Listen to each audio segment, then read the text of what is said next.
obviously it's me again, here to show you the Aztec mythology cards we've got coming out. So we've got 4 new cards coming out this week. We're releasing them 1 per day starting on Monday, which is a free card. So we start off with, not going to pronounce it, it's the Ruler of the South. Basically, we are releasing a card, the Ruler of the South, the Ruler of the North, the Ruler of the East, and the Ruler of the West.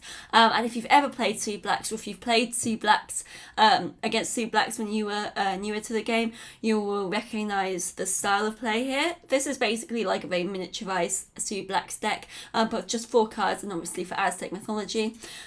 So with the Ruler of the South, if you've played the Ruler of the West, then the Ruler of the East, then you give your Ruler of the West card plus 40 power until played.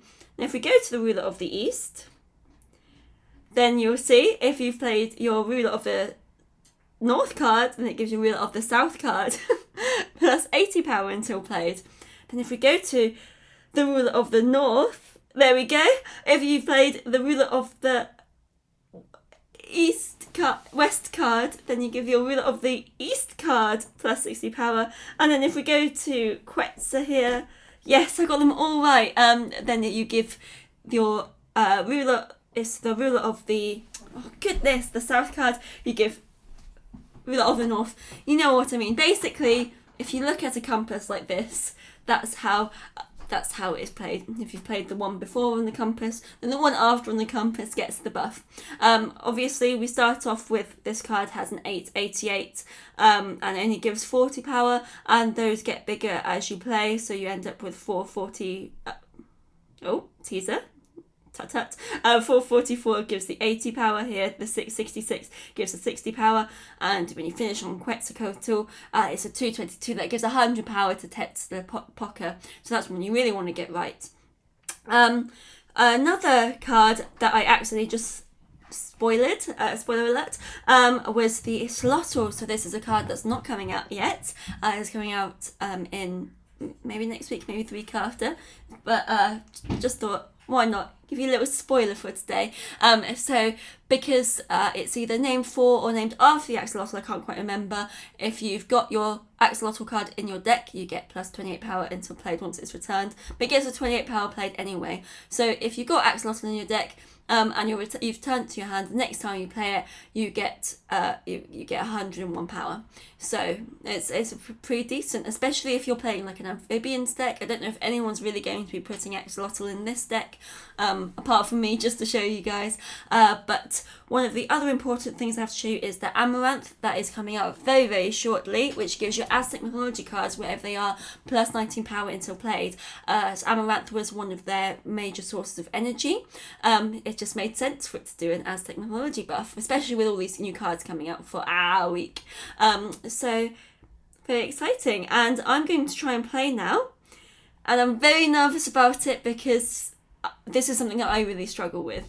I don't usually play arts and culture, so I've struggled to build the deck anyway, but we'll learn together. Maybe when I do more of these videos, by the end of it, I'll be a Q pro.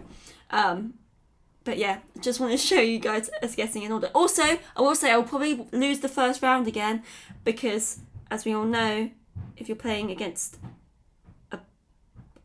rack deck like this, then it's actually, if you're playing a deck like this, then later in the game you get better scores, of course. Oh, they're playing Life on Land against me. It's so sad to see my favourite cards being played against me like that.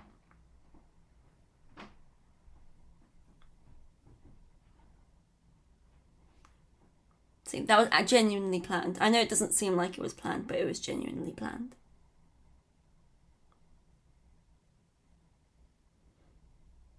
Okay, this is where it gets serious.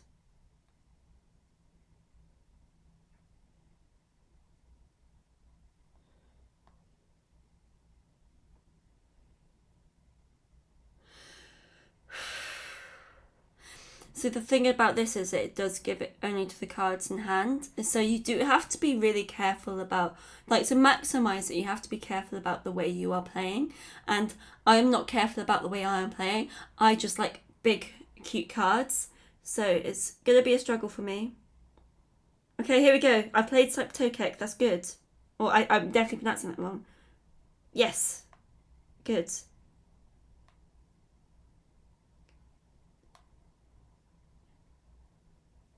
Yes. Blackbeard. I never play Blackbeard. I never play any pirates. I think it's like a really cool collection, but well, they're just not cute, are they? You know, it's because I said I was going to lose that round that I won it. Amazing. Okay, let's go. Let's go. Give your soap to a kick. You played. Yes? Yes! Oh my god. If you're winning the round. No, I'm not winning the round yet. Oh wait. Oh, that's good. Oh, hell yeah. Oh, this is going so much better. I'm so happy with how this is going.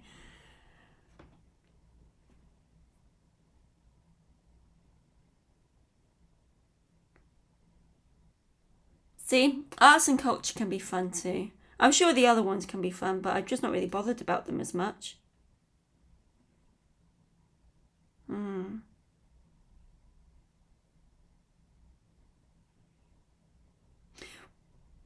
What I'll do is, if I win, then I get the last cow buff. And if I lose, I get the Marco Polo buff. I just hedge my bets. So I got the last cow one. And now I get the Aztec mythology buff. Excellent. I'm wondering if for the people at home, if you think that any of the cards that I've used are the correct cards for this one, or if you think that I've just made an absolute mockery of the game.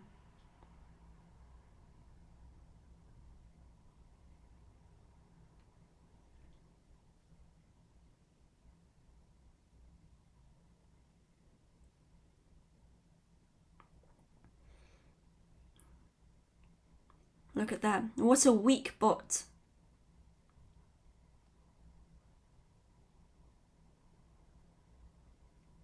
And we end. Well, we might not end. It's a shame because I kind of want to show you more of what we've got here. See, now that we've done it once, here we go. If you've played Tetsa, which I don't think I have I? No, I haven't, so I should play Tetsa, and then it buffs type Tokek. Oh, I know that I cannot be pronouncing these more incorrectly if I tried.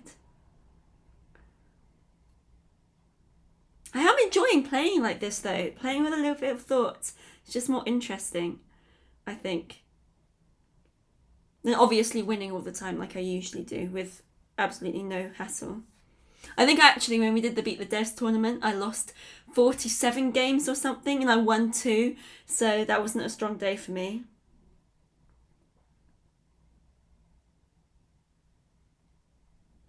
See, by this point, because you've played them, you're getting those buffs regardless, which is really nice.